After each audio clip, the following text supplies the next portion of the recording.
नमस्कार, मैं हूं राज और आप देख रहे हैं प्योर पॉलिटिक्स। खबर यह है कि प्रधानमंत्री नरेंद्र मोदी ने अमेरिकी राष्ट्रपति डोनाल्ड ट्रंप को झुकने पर मजबूर कर ही दिया है।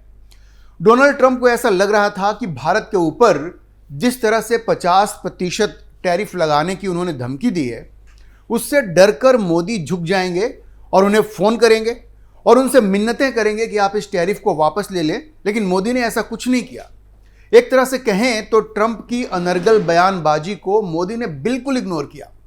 एक तरह से मोदी ने ट्रंप को यह संदेश दे दिया कि हमें इस बात की परवाह नहीं है कि तुम क्या करते हो, तुम चाहे जितना भी टैरिफ लगा लो, भारत की ये जो विकास यात्रा है वो रुकने वाली नहीं है।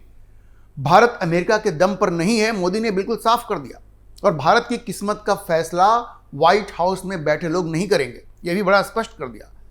मोदी ने यह साफ संदेश दे दिया कि भारत के पास अमेरिका को सबक सिखाने के बहुत सारे उपाय हैं।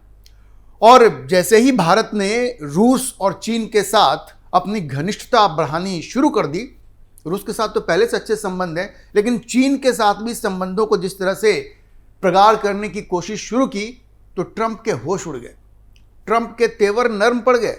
अब खबर यह है कि ट्रंप अब मोदी के साथ सुलह करना चाहते हैं और इसके लिए उन्होंने प्रयास भी शुरू कर दिए हैं। आज मैं आपको बताऊंगा कि किस तरह से ट्रंप के हौसले पस्त पड़ गए और वो अब मोदी के साथ फिर से सुलह करना चाहते हैं, दोस्ती करना चाहते हैं। साथ में आपको यह भी बताऊंगा कि किस तरह से विदेश मंत्री डॉक्टर एस जयशंकर ने ट्रंप और उनके सहयोगियों द्वारा भारत के खिलाफ लगाए गए आरोपों का एक एक करके जवाब दिया है, करारा जवाब दिया है। जवाब ही नहीं दिया है, बल्कि उन आरोपों की धज्जियां उड़ाकर रख दी हैं। आज इस पर विस्तार से चर्चा होगी। देखिए, मोदी के साथ रिश्तों को सुधारने की दिशा में पहला कदम उठाते हुए ट्रंप ने अपने एक बहुत ही करीबी शख्स को भारत में अमेरिका का राजदूत नियुक्त किया है। आप समझिए कि ये जो सर्जियो गोर हैं, जो नए राजदूत जिनको अपॉइंट किया गया है, वो ट्रंप के बड़े ही खास हैं, बड़े करीबी हैं। भारत के राजदूत के अलावा उनको दक्षिण और मध्य एशियाई मामलों के लिए ट्रंप का विशेष दूत भी बनाया गया है, अब जिसमें पाकिस्तान और बांग्लादेश भी शामिल हैं, जहां अभी अमेरिका का कोई राजदूत नहीं है। मतलब ये जो सर्जियो गोर हैं, जो अब भारत में अमेरिका के नए राजदूत होंगे, वो बहुत ही पावरफुल पोजीशन में होंगे। ये पूरे साउथ एशिया को वो देखेंगे और उसको मैनेज करेंगे ट्रंप के लिए। अब ये सर्जियो गोर के बारे में आपको बता दूं कि ये मूल रूप से इनका जब जन्म हुआ था 1986 में, तो उज्बेकिस्तान के ताशकंद में हुआ था उनका जन्म, जो कि उस समय सोवियत यूनियन का हिस्सा था। बाद में इनका जो परिवार है वो पहले माल्टा गया और फिर अमेरिका में बस गया, जहां 1999 में उन्होंने अमेरिका की नागरिकता ले ली। अब ये शुरू से कंजर्वेटिव विचारधारा के रहे हैं, बाद में वो रिपब्लिकन पॉलिटिक्स के साथ वो जुड़ गए, वो उनकी नींव बनी। और 2020 में वो ट्रंप के कैंपेन से जुड़े, जहां उन्होंने ट्रंप विक्ट्री फाइनेंस कमेटी के चीफ ऑफ स्टाफ के तौर पर काम किया। अब देखिए, अमेरिका में एक बार फिर जब ट्रंप की सरकार बनी तो Sergio white house presidential personal office के निदेशक बने। अमेरिकी राष्ट्रपति ट्रंप उन्हें सरकारी पदों पर करीब 4000 विश्वसनीय लोगों को नियुक्त करने का श्रेय देते हैं। मतलब ट्रंप के ऑफिस में जिन लोगों की भी बहाली हो रही थी, उसकी वेटिंग, उसकी जांच पड़ताल ये सर्जियो गोर ही करते थे, इसलिए वो ट्रंप के बड़े ही करीबी हैं। आप ये समझ लीजिए। तो ये इतने करीबी हैं और इनकी ताकत इतनी ज़्यादा है कि इनकी भिड़ंत इलॉन मस्क से भी हो चुकी है।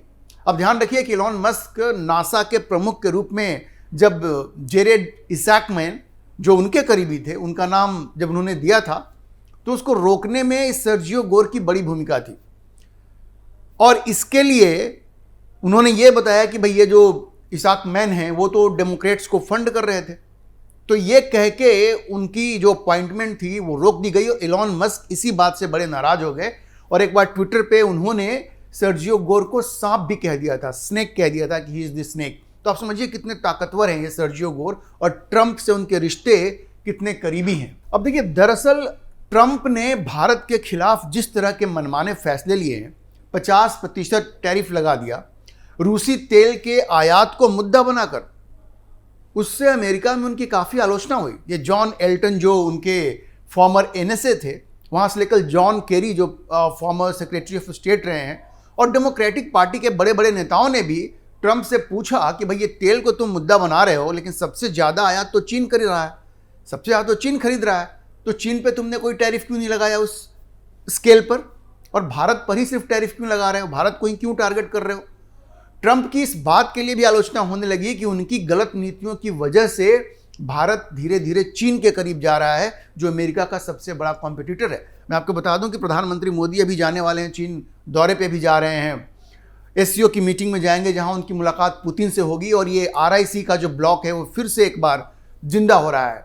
और आप ये समझिए कि वांग ई जो चीन के विदेश मंत्री हैं, वो आकर के नरेंद्र मोदी से मिल चुके हैं, और चीन ने खुल करके भारत का समर्थन किया और कहा कि अमेरिका बुली है, उसके सामने जितना दबोगे वो उतना दबाएगा।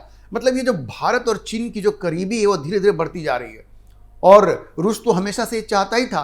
तो ये जो नया इक्वेशन बनने लगा रूस का, भारत का और चीन का, उससे बिल्कुल ट्रंप हिल गए हैं। अमेरिका में इसकी इतनी आलोचना हुई है कि ट्रंप इस बात से पूरी तरह से हिल गए हैं। तो आप समझिए कि ट्रंप को लगा कि वो अपने ही जाल में बुरी तरह फंस गए हैं।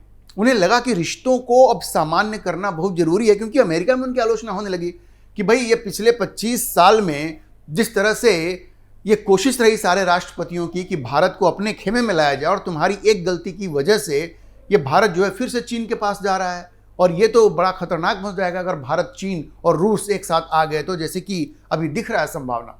तो इससे ट्रंप बिल्कुल हिल गए। तो जब ट्रंप ने ये देखा कि अब रिश्तों को सामान्य करना जरूरी है, क्योंकि उनकी बड़ी आलोचना हो रही है, तो उन्होंने अपने सबसे खास सहयोगी को भारत भेजा है, जो भारत में बैठकर इस पूरे खित्ते को ट्रंप के लिए मैनेज करेंगे।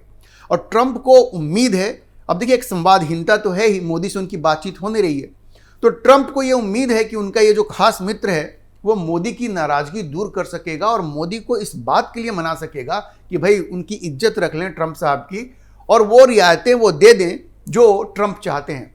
लेकिन नरेंद्र मोदी ने तो साफ कर दिया है कि ट्रंप की जो इच्छा है कि भारत कृषि और डेयरी सेक्टर अमेरिका के लिए खोल दे, वो तो असंभव है, क्योंकि मोदी ने कह दिया कि भाई हम अपने किसानों की पीठ में तो छुरा नहीं भोगेंगे, और ये डेयरी सेक्टर भी हम नहीं खोल सकते। तो मोदी ने कह दिया कि ये तो हम बिल्कुल नहीं करेंगे, चाहे कोई भी कीमत चुकानी पड़े। और देखिए भारत का ये जो प्रिंसिपल स्टैंड है, जो सिद्धांत रूप में जो भारत का विरोध है, उसको विदेश मंत्री जयशंकर ने भी अभी बिल्कुल खुलकर स्पष्ट किया है, और ट्रंप के सारे आरोपों की धज्जियां उड़ाकर रख दी हैं। साथ में उन्होंने ये भी इशारा कर दिया कि अब अगर अमेरिका से बात होगी तो भारत की शर्तों पर होगी। यह जयशंकर ने बहुत साफ साफ कहा है। अभी economic times world leaders forum 2025 में बोलते हुए उन्होंने 3 खास मुद्दों पर बात की, और भारत के रुख को बड़े ही स्पष्ट तरीके से रखा। मैं आपको बताता हूं कि जयशंकर ने किस तरह से ट्रंप और उनके सहयोगियों के हर आरोप का जवाब दिया, और किस तरह से भारत के रुख को बहुत ही स्पष्ट किया।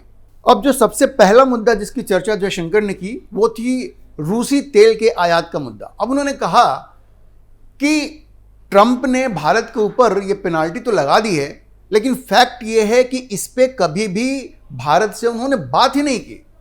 अगर ये कोई ऐसा मुद्दा होता, वो लोग ये कह रहे हैं ना कि रूस से तेल आयात करके भारत जो है वो उस वॉर को फंड कर रहा है, तो जयशंकर ने कहा कि हमसे तो कभी बात ही नहीं हुई, ट्रंप ने इस मुद्दे पर तो कभी बात ही नहीं की, लेकिन 50% टैरिफ जो है वो भारत के ऊपर लगा दिया।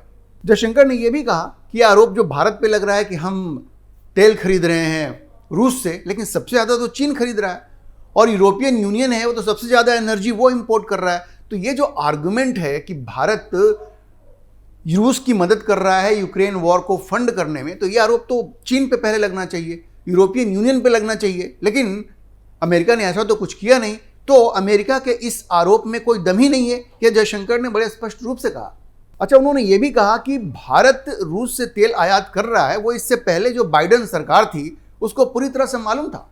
और उन्होंने ये भी कहा कि भाई एक समय तो जो अमेरिका की सरकार है वही भारत को कहती थी कि भाई आप जो क्रूड ऑयल है वो आप रूस से खरीदो और उसको रिफाइन करके बेचो, ताकि एनर्जी प्राइस जो है वो एक हद से ज़्यादा नहीं बढ़े। आपने सैंक्शन लगा दिया रूस के ऊपर, तो कीमतें तो तेज़ी से ऊपर जाएंगी। तो उसको मैनेज करने के लिए अमेरिका की सरकार ने भारत को कहा कि भाई आप ठीक है रूस से खरीदो क्रूड ऑयल और उसको रिफाइन करके मार्केट में बेचो, ताकि प्राइस जो है वो एक हद से ज़्यादा नहीं बढ़े। तो जयशंकर ने बिल्कुल एक्सपोज करके रख दिया। उन्होंने कहा ना तो आपने हमसे कोई बात किया, अरे पहले बात तो करते कि क्यों इंपोर्ट कर रहे हो, क्यों बेच रहे हो, ऐसा कुछ नहीं किया, सीधे सीधे आपने टैरिफ लगा दिया। जबकि आपके पहले की जो सरकार थी वो तो हमसे ये कहा करती थी कि हाँ भाई आप तेल खरीदो और मार्केट में बेचो, ताकि जो ऑयल की जो प्राइस है वो दुनिया में एक लेवल से ऊपर न जा सके, उसको मैनेज करके रखा जा सके। तो जयशंकर ने बड़ा स्पष्ट किया कि रूस से तेल के आयात के मुद्दे पे जो आरोप अमेरिका भारत पे लगा रहा है उसमें कोई दम नहीं है, ये एक मनमाना फैसला है और वजह कुछ और है, ये तो बिल्कुल भी नहीं है। दूसरी चीज जो जयशंकर ने बड़ी स्पष्ट कर दी इस स्पीच में, उन्होंने कहा कि भाई जहां तक व्यापार की बात है, ट्रेड डील की बात है, तो बातचीत अभी चल रही है, ऐसा नहीं कि बातचीत नहीं हो रही है, वो बातचीत चल रही है और देखते हैं आगे क्या होता है। लेकिन उन्होंने कहा कि भारत ने बिल्कुल रेड लाइन खींच दिया है, कुछ मुद्दों पर भारत ने बिल्कुल रेड लाइन खींच दिया है, लक्ष्मण रेखा खींच दिया है कि भाई उस पर बात नहीं हो सकती और उस पर हम पीछे नहीं हटेंगे। और वो मुद्दे क्या हैं? वो मुद्दे हैं एग्रीकल्चर और डेयरी। भाई किसानों के साथ भारत समझौता नहीं करेगा, किसानों के हितों के साथ भारत समझौता नहीं करेगा और डेयरी सेक्टर नहीं खोल सकता, क्योंकि अमेरिका से जो दूध आएगा वहाँ तो आप गायों को नॉनवेज फूड खिलाते हैं, उसमें अतरियाँ खून होते हैं, जो स्लॉटर हाउस से जो बच जाता है उसको आप मिला के खाना खिलाते हो। भारत में कैसे वो यूज हो सकता है? वो तो नहीं हो सकता। तो जयशंकर ने बड़े स्पष्ट शब्दों में कहा कि भारत ने रेड लाइन खींच दी है, लक्ष्मण रेखा खींच दी है कि एग्रीकल्चर और डेयरी पे बातचीत अब नहीं हो सकती।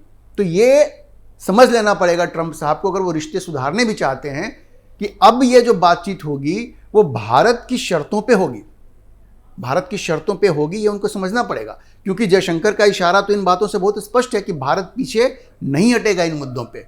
रूस से तेल है वो भारत खरीद रहा है भाई, और आगे भी खरीदेगा, क्यों नहीं खरीदे? जहां से उसको सस्ता मिल रहा है वो खरीद रहा है। पहले तो आप चीन को बंद करवाओ, यूरोपियन यूनियन को बंद करवाओ, फिर भारत से कहना। जयशंकर ने इशारा बहुत साफ कर दिया है कि भारत पीछे हटने वाला नहीं है। और तीसरा मुद्दा जो जयशंकर ने जिसके बारे में साफ साफ बात की वो थी भारत और पाकिस्तान के बीच में जो मध्यस्थता करने की सनक जो चढ़ी हुई है ट्रंप के ऊपर। तो उन्होंने कहा कि भाई देखिए, एक लंबे समय से भारत की एक पॉलिसी रही है कि एक तो आप मध्यस्थता कर ही नहीं सकते भारत और पाकिस्तान के बीच में, क्योंकि एक बायलैटरल इशू है, ये देश में एक नेशनल कंसेंसस है, एक कंसेंसस है कि भारत और पाकिस्तान का मुद्दा बायलैटरल है, किसी तीसरे देश के लिए उसमें कोई भूमिका नहीं है। और जहां तक ये सीज फायर वाले चीज की बात है, तो सीज फायर भी भारत ने स्पष्ट रूप से कह दिया है कि वो पाकिस्तान के डीजीएमओ के कहने पे हुआ। पाकिस्तान के डीजीएमओ ने भारत के डीजीएमओ को कहा, क्योंकि नूर खान एयरबेस और रहीम यार खान एयरबेस पे जिस तरह से भारतीय एयरफोर्स ने हमला किया उससे पाकिस्तान बिल्कुल हिल गया।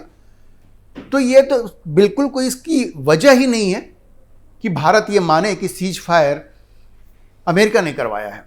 तो ये दो तीन जो मुद्दे थे उसको डॉक्टर जयशंकर ने बड़े स्पष्ट रूप से रखा और ये कह दिया कि यहां पे रेड लाइन ड्रॉ हो चुका है, इस पे तो भारत पीछे नहीं हटेगा। अच्छा, ये जो सीज फायर वाला मुद्दा है, दरअसल यही सबसे बड़ा मुद्दा है। अमेरिका से लेकर के भारत तक सब लोग ये कह रहे हैं कि भाई अब ट्रंप की सबसे बड़ी इच्छा तो नोबेल पुरस्कार पाने की है, और उनको लगता है कि अगर उनको इस बात का क्रेडिट मिल जाए कि उन्होंने भारत और पाकिस्तान के बीच में सीज फायर करवाया तो उनका काम बन जाएगा। लेकिन नरेंद्र मोदी ने तो संसद में खड़े होकर के कह दिया है कि भाई इसमें उनकी कोई भूमिका नहीं है, दुनिया के किसी भी नेता की कोई भूमिका नहीं रही है। तो ट्रंप का ये जो नोबेल का जो ये उनका जो सपना है वो भी टूट कर ही रहेगा, और लगभग टूट ही गया है, क्योंकि कोई उनकी बात को मानने को तैयार नहीं है। अच्छा, एक चीज जयशंकर ने और भी कही कि पहली बार डोनाल्ड ट्रंप जो है वो शायद पहले राष्ट्रपति अमेरिका के जो हर पॉलिसी, खास करके फॉरेन पॉलिसी, पब्लिकली बात करते हैं। वो ट्विटर पे लिख देते हैं, वो ट्विटर पे तो चलो वो नहीं लिखते, ट्रूथ सोशल पे लिखते हैं जो बाद में ट्विटर पे आ जाता है। वो पहले पोस्ट करते हैं कि विदेश नीति के मामले में वो ये निर्णय लेने वाले हैं, और उसके बाद में वो इंप्लीमेंट होता है। पहली बार ऐसा हो रहा है। डिप्लोमेसी में ऐसा नहीं होता है, पब्लिकली कुछ नहीं कहा जाता। पहले निगोशिएशंस होते हैं, अब बातचीत करते हैं, आपस में डिस्कस करते हैं, फिर कोई डिसीजन लिया जाता है। लेकिन ट्रंप साहब एक उल्टी ही गंगा बहा रहे हैं। वो क्या करते हैं, पब्लिकली कोई भी घोषणा कर देते हैं कि अब ये टैरिफ इतना लगेगा, वो लगेगा, भारत की इकोनॉमी को डेड इकोनॉमी कह दिया। आज तक डिप्लोमेसी कभी भी इस तरह से कंडक्ट नहीं हुई है जिस तरह से डोनाल्ड ट्रंप अभी कर रहे हैं, या कोशिश जो वो कर रहे हैं, ये कभी नहीं ऐसा हुआ है। और जयशंकर ने इसका जिक्र किया कि पब्लिकली तो डिप्लोमेसी कभी नहीं होती है। तो जयशंकर ने साफ कर दिया कि ये पूरा विवाद अमेरिका की मनमानी की वजह से है, इसमें भारत की कोई गलती नहीं है, इसलिए भारत के पीछे हटने का तो सवाल ही नहीं पैदा होता है। अमेरिका को ही अपने कदम पीछे खींचने पड़ेंगे। और सर्जेई गोर को अपॉइंट करके ट्रंप ने डैमेज कंट्रोल की कोशिश तो शुरू कर दी है। मोदी को झुकाने की उनकी मंशा बुरी तरह से फेल हो गई है। दरअसल मोदी ने चीन और रूस के साथ करीबी रिश्ते बनाने का जो संदेश दिया वो एक मास्टर स्ट्रोक साबित हुआ है। और ट्रंप की इतनी आलोचना हुई है कि अब वो घुटने पर आते हुए दिख रहे हैं, एक तरह से मजबूर हो गए हैं। अब उनको अपनी हठधर्मिता छोड़कर भारत की शर्त पर ही रिश्तों को फिर से सामान्य बनाना पड़ेगा। अभी के लिए इतना ही। हम इस खबर पर नजर बनाए रखेंगे और आपको अपडेट करते रहेंगे। आप इस मुद्दे पर क्या सोचते हैं, कमेंट बॉक्स में अपनी राय जरूर लिखें। और अगर आपको ये वीडियो पसंद आया हो तो आप इसे लाइक करें, शेयर करें और हमारे चैनल को सब्सक्राइब जरूर करें।